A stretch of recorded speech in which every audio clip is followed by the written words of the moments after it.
আসসালামু আলাইকুম ভিউয়ার্স, বাংলাদেশের সর্বশেষ আপডেট সংবাদে আপনাদের স্বাগত। জানিয়ে দিব আমাদের হাতে থাকা সর্বশেষ গুরুত্বপূর্ণ আপডেট বাংলা সংবাদ। ভারতে কেনাকাটা করতে গিয়ে বিপাকে হাসিনা। জানিয়ে দিব সুবিধাভোগী প্রশাসন নিয়ে বেকায়দায় অন্তর্বর্তী সরকার। আরো জানিয়ে দিব যে কোনো ষড়যন্ত্রের দাঁত ভাঙা জবাব দেবে বিএনপি, বলছে ডক্টর জাহিদ।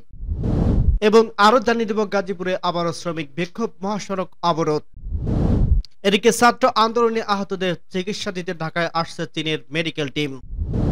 সর্বশেষ জানিয়ে দিব সালমানের সুপারিশে গ্রুপ জনকণ্ঠকে 225 কোটি টাকা ঋণ এখন পুরোটাই খেলাপি। শুনছিলেন সংবাদ শিরোনাম, এরপর বিস্তারিত। তার আগে অনুরোধ থাকবে, ভিডিওটি যদি ভালো লেগে থাকে ভিডিওটির একটি লাইক এবং কমেন্ট করে জানিয়ে দিন ভিডিও সম্পর্কে আপনার মূল্যবান মতামত, এবং আরো কমেন্ট করে জানিয়ে দিন ভিডিওটি আপনি কোথা থেকে দেখছেন এবং শুনছেন।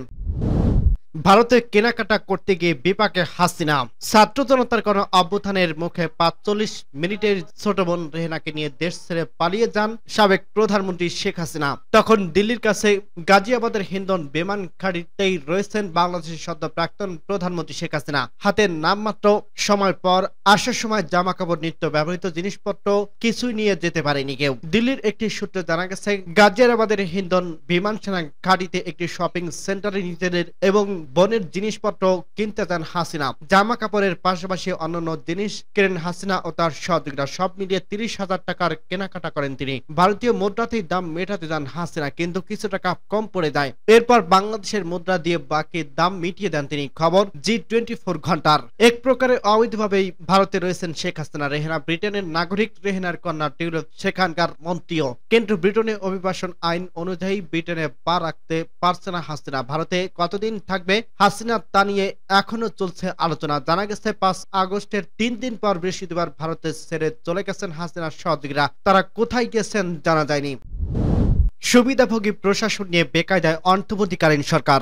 গত 1.5 দশকে আওয়ামী লীগ সরকারের শাসন আমলে জনপ্রশাসনের অনুমোদিত সংখ্যার চেয়ে প্রায় 1.5 গুণ বেশি কর্মকর্তাকে পদোন্নতি দিয়ে জ্যেষ্ঠ সচিব ও সচিব করা হয়েছে। অতিরিক্ত সচিব ও যুগ্ম সচিব পদের ক্ষেত্রে এই সংখ্যা 2 গুণ ছড়িয়ে গেছে।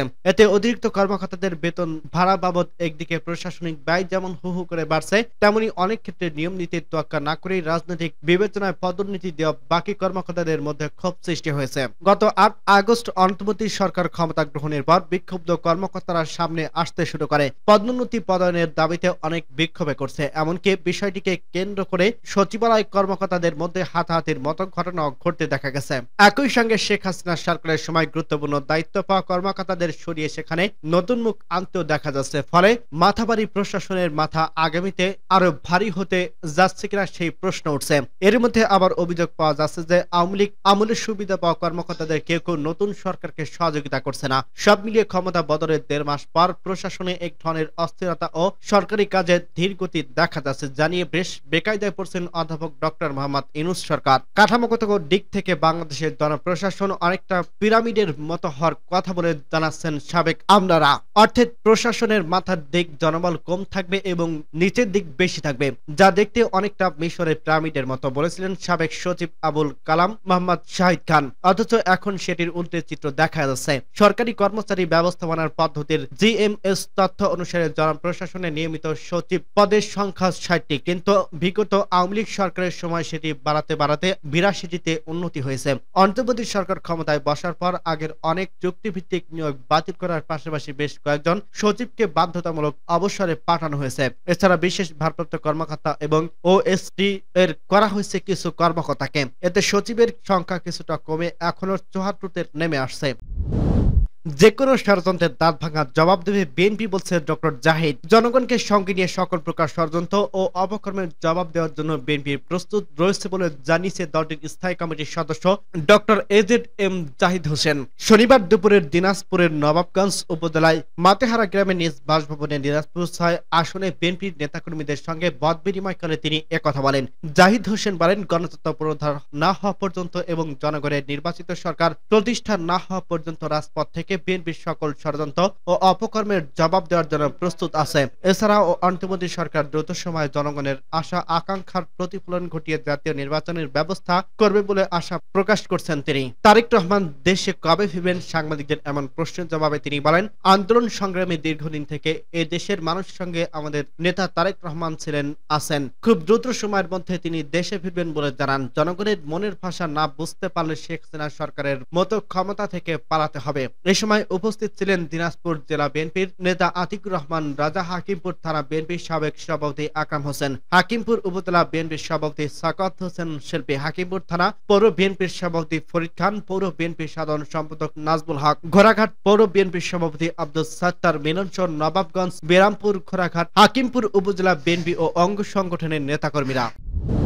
গাজীপুরে আবারও শ্রমিক বিক্ষোভ, মহাসড়ক অবরোধ। গাজীপুরে হাজিরা বোনাস বাড়ানোর বিভিন্ন দাবিতে দুটি কারখানায় কর্মবিরতি এবং বিক্ষোভ মিছিল করছে শ্রমিকরা। এ সময় তারা ঢাকা ময়মনসিংহ মহাসড়ক অবরোধ করে। এতে ওই মহাসড়কের যান চলাচল বন্ধ থাকলে যাত্রীরা পড়েন ভোগান্তিতে। স্থানীয়রা জানায়, রোববার 22 সেপ্টেম্বর সকালে গাজীপুর সদর উপজেলার বাঘের বাজার এলাকায় মন্ডল ইন্টিমেন্টস লিমিটেডের শ্রমিকরা কারখানায় এসে কাজে যোগ না দিয়ে হাজিরা বোনাস বাড়ানোর দাবিতে কর্মবিরতি শুরু করে। পরে তারা ঢাকা ময়মনসিংহ মহাসড়কে অবস্থান নিলে মহাসড়কের ওই অংশে যানজট লেগে যায়। এতে দুর্ভোগে পড়েন যাত্রীরা। পরিস্থিতি নিয়ন্ত্রণে সেনাবাহিনীর সদস্য ও শিল্প পুলিশ কাজ করছে। অন্যদিকে সকাল থেকে গাজীপুরের শ্রীপুর উপজেলায় নতুন বাজার এলাকায় এক্সট্রোটেক্স লিমিটেড শ্রমিকরা অন্যতম হাজিরা বোনাস 1000 টাকা ও টিফিন বিল বাড়ানো সহ ডেট অনুযায়ী বেতন বাড়ানোর দাবিতে কর্মবিরতি পালন করছেন। শিল্প পুলিশের শ্রীপুর ক্যাম্পের সহকারী পুলিশ সুপার এস.এম. আজিজুল হক জানান, দুটি কারখানায় শ্রমিকরা আন্দোলন করছে। এর মধ্যে হাজিরা বোনাস বাড়ানোর দাবিতে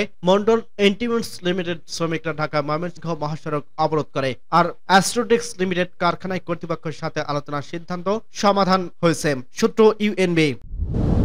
ছাত্র আন্দোলনে আহতদের চিকিৎসা দিতে ঢাকায় আসছে চীনের মেডিকেল টিম। শিক্ষার্থীদের গণ অভ্যুত্থানের সময় যারা গুরুতর আহত হয়েছেন তাদের উন্নতির চিকিৎসা দিতে ঢাকায় আসছে চীনের একটি জাতীয় জরুরি মেডিকেল টিম। ডক্টর মোহাম্মদ ইউনূসের নেতৃত্বাধীন অন্তর্বর্তীকালীন সরকারের অনুরোধে চীন এ দলটি পাঠাচ্ছেন বলে জানিয়েছে ঢাকার চীনা দূতাবাস। দলটি কুংমিং থেকে আজ রবিবার দুপুরে 1:35 দিকে হযরত শাহজালাল আন্তর্জাতিক বিমানবন্দরে অবতরণ করার কথা। মেডিকেল টিমকে স্বাগত জানানো বিমানবন্দরে উপস্থিত হবেন বাংলাদেশ নিযুক্ত চীনের রাষ্ট্রদূত ইয়াং ওয়েন। সূত্র ইউএনবি। সালমানের সুপারিশে গ্লোব জনকণ্ঠকে 225 কোটি টাকার ঋণ এখনো পুরোটাই খেলাপি। ছাত্র জনতার অবস্থানে ক্ষমতা হারানোর সাবেক প্রধানমন্ত্রী শেখ হাসিনার বেসরকারি শিল্প ও বিনিয়োগ উপদেষ্টা সালমান এফ রহমানের সুপারিশে গ্লোব জনকণ্ঠ শিল্প পরিবারকে 225 কোটি টাকার ঋণ দিয়েছিল রাষ্ট্র মালিকানাধীন জনতা ব্যাংক। সেই ঋণের এখন পুরোটাই খেলাপি। এখন গ্লোব জনকণ্ঠ শিল্প পরিবারের কাছে জনতা ব্যাংক খেলাপি ঋণ দাঁড়িয়েছে 800 কোটি টাকার কিছু বেশি। সালমান এফ রহমান 2020 সালের আগস্টে গ্লোব জনকণ্ঠকে ঋণ দিতে জনতা ব্যাংকের চেয়ারম্যানকে চিঠি দেন। তিনি লিখেছিলেন, প্রতিষ্ঠানে বিএনপি জামায়াতের সরকার দ্বারা ক্ষতিগ্রস্ত।